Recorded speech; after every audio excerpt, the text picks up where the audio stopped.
You're a teacher. We respect that. Broadly, we like it. Education is very important. Many of my best friends are partially educated. Dropped out of some of the finest schools in the land. Believe us, we're eager for our children to consume the most nutritious education possible. But there have to be limits. This is supposed to be a school, not some kind of hippie commune. Meaning? Meaning that you've been teaching our son woke geometry. We found this in his school bag. Where's he been getting these shapes from? Because he hasn't been learning them at home, I can tell you that much for sure. Look at this. Well, that's a parallelogram. It's a drunk rectangle is what it is. Drunk? Look at it. It's on the wonk. It's tipsy, half cut. What sort of example is that to set to children? And what's this supposed to be? It's a trapezoid. We don't want him associating with circus folk. And look at this homework. What the heck is a trefoil? It's 3 overlapping circles. It's used in Gothic architecture. Sounds like continental rubbish to me. Did the French put you up to this? The French? I've had a chat with some of the other dads. Here's what we're thinking. Is this the outline of a Harrier jump jet? Now that's a shape that'll put hairs on your chest. Vertical takeoff and landing. Combat range of 300 nautical miles. Dash speed of Mach 1.5. My brother used to fly one in the Navy. Rose right to the top. And he was homeschooled. So you tell me... I don't see what your brother has got to do with geometry. Are you saying you know more shapes than my brother? My brother knows shapes you couldn't even dream of. He has top secret clearance. When he got his wings, they showed him a folder full of classified shapes, curved and straight lines. Wow, real hardcore stuff. He's seen classified biscuits too. We're not supposed to talk about it. Cutting edge, too advanced for public consumption, made of kestrels. What the actual... We don't want any trouble. All we're saying is tone it down. Ask yourself, what would Jesus draw? Something cruciform? Exactly. Nothing with obtuse angles. They encourage slouching. Or anything with too many sides. They're gateway shapes. I've read about it online. You know the type. Young men shuffling around town with long hair and big jeans. Give them a 20-sided dice and the next minute they're playing Dungeons and Dragons in a basement with a bunch of smackheads looking at pictures of other men's bottoms. We won't stand for it, we won't. Well, your luck's in. Half of these shapes are off the curriculum. It's government cutbacks. We can't afford the licence fees. And we're having to switch to off-brand versions of the others. I got these from the middle of Lidl. This is a hexagon. And this is an octagonk. I hope you're happy.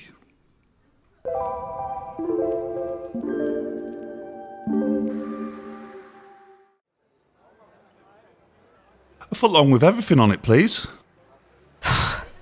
Not this again. Sorry, we don't sell hot dogs. We sell dogs that are hot, see?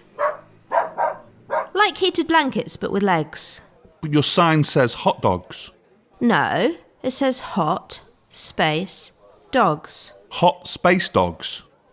No, hot, pause, dogs. But all dogs have paws. It goes without saying. And yet you said it. Here, have a brochure. Cosy canine comfort with hound house heating. Don't burn logs. Heat your house with dogs. When I say there aren't any drawbacks, people think I'm mad. Barking. Oh yeah, actually that is a drawback. That and the dog shit. So there's no fast food? Not a sausage. Then why are you in a giant hot dog outfit? It's Dress Down Friday. But why a hot dog costume? I'm hardly going to dress as a dog if I don't have to, am I? I suppose not. How does it work then? It's simple. Just choose a big warm breed of dog. Husky? Just choose a big warm breed of dog. Excuse me, please. I bought this dog from you yesterday and I'm not happy with it. Any defects and natural features sold as seen, no refunds. Buyer beware, all sales are final. Finders keepers, you snooze, you lose. Mind the doors, please. Sorry. Oh, I've lost my train of thoughts. What's wrong with it? My dog's gone cold. And your advert promised that my dog would be a hot dog. If anything, when his tail wags, it cools me down. Fine, let's have a look. What wattage is it? Wattage? It's a German Shepherd. That's probably a problem. It's the European voltage. Has it been pat tested? I don't think so. Who's a good boy? Who's a good boy? Is it you? Seems okay. Don't worry, his bark is worse than his BTU. It's what's inside that counts. You can't judge a book by its cover. It's always the quiet ones. Why, Grandma, what big teeth you've got. Mind the doors, please. Sorry, where were we? BTU? British thermal units. One for the plumbers. Who's a good boy? His bottom's cold. Here, try this radiator key. Doesn't go in that end. I'll get a towel. There's nothing coming out. I'll fetch the plunger. What are you feeding him? Pedigree chum, kibble, and calagas. Gas? I'm sorry, I can't help you. Why not? I'm not Corgi registered. Look, will you take it back or not? Not, I'm afraid. A hot dog is for life, not just for Christmas. You've made your bed, now you have to lie in it. You have to play the cards you dealt. Don't do the crime if you can't do the time. Mind the doors, please. I'm sorry, who are you? We'll see about this. I'm going to Trading Standards. I've still got my receipt. See? Well, that's your problem right there. What? You bought a chili dog.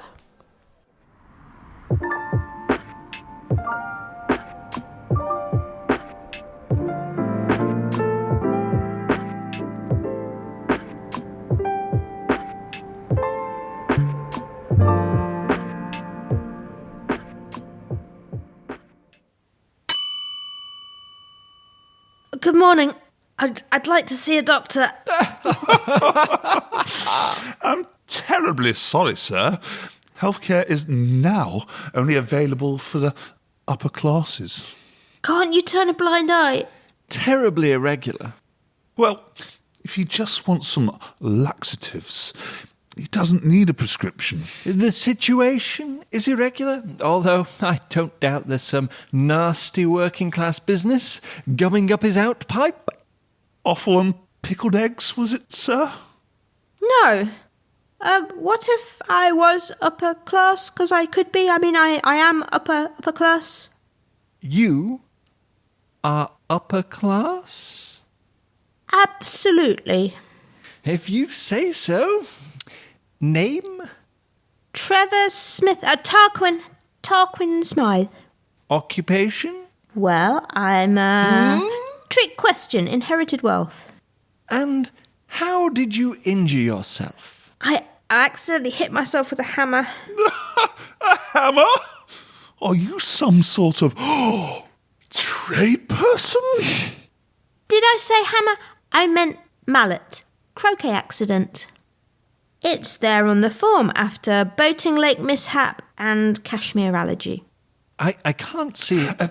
You've gone past it. It's before Gymkhana kerfuffle and pet by a pheasant. You can't call them that anymore. It's feral underclass now. No, pheasant, not peasant. You always get them mixed up. It's the gamey smell. Now, how would you describe the pain? It's about 6 out of 10. The options are ouch, gosh, jolly painful, frightful, or heavens, Gerald, it's positively beastly. Jolly painful, I guess. And what colour is the bruise? Yesterday it was Faramball Verditer, and now it's closer to Whirlybird. That checks out. An ugly shade for a bruise, but a playful tone for an orangery. And what shape is it? It's egg-shaped. Yes, but are we talking about Burford Brown, Cotswold Leg Bar, Bob White? That last one. Really? The Bob White is a type of ostrich? Yes, it was a huge bruise to begin with, a real whopper. Double bluff. It's a breed of quail. Have you ever been to a farmer's market? I'm poultry dyslexic. When I think about eggs, they just get all scrambled, and who can tell scrambled eggs apart? Poultry dyslexia? Never heard of it. I'll just look it up. No need for that. It's a rare condition that you get from playing too much rugger at public school. Eden? Yes, I had an avocado scramble before I left the house. Oh, I meant the school. What school did you go to? Harrow. And can you spell that for me? Sure. H. H? I'm sorry. You're just not posh enough. But I own a tagine. Nope. I go glamping. Nope. I'm wearing those little suspenders that hold up your socks. Please stop. You're just embarrassing yourself. The good news is we can offer you a pamphlet. Choice of 3. Would you prefer Suffering in Silence? An illustrated guide to putting on a brave face? Or have you tried running it under the cold tap?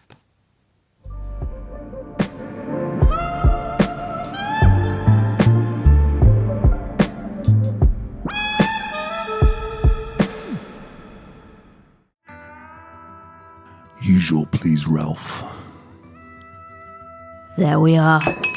4 sambucas, a lager, and a packet of scratchings. Bob. Alan. I thought I told you never to darken my door again. That was a genuine mix-up with the wood stain. I've already apologised. I'm just here for the darts. I'll take you on, Alan. As long as you're not counting on your usual shenanigans. Got myself a fresh set of arrows.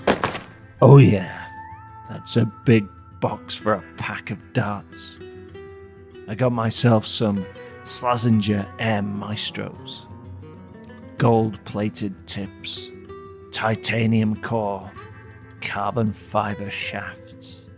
The flights are made from the wings of a now extinct species of moth. Elephant tranquilizer darts, with barrels thick as a toddler's forearm. Let's go. 501. Winner gets to choose the loser's tattoo. Bloody hell, Bob. You really know how to up the ante. This is just a game for children.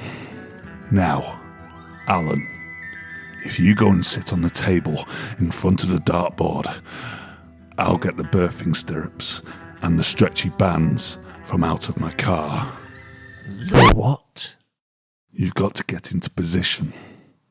Don't tell me you've never played darts with elephant tranquilizers and your legs spread apart before. Well, no, and neither have you. What a sad, sheltered life you've lived. Never can conceive of anything beyond your tiny, little world, can you? Well, I'm game if you are. Good man. While I'm gone, strip down to your undies and soap yourself up. I'll be right behind you. Then you can turn off all the lights before you climb up on the table. Listen, gents. I can't let you go ahead and do this. We've got the Sally Army coming in a bit for their weekly meeting. We can't have it pitch black with a slippery floor and Alan half naked in stirrups. You'll get me shut down. There's always something, isn't there? Health and safety gone mad. I suppose we'll just have to stick with the fruit machine. Same as last time. 50 quid a throw. Heads only. Lemons wild. You're on. I'll go and get my cricket helmet.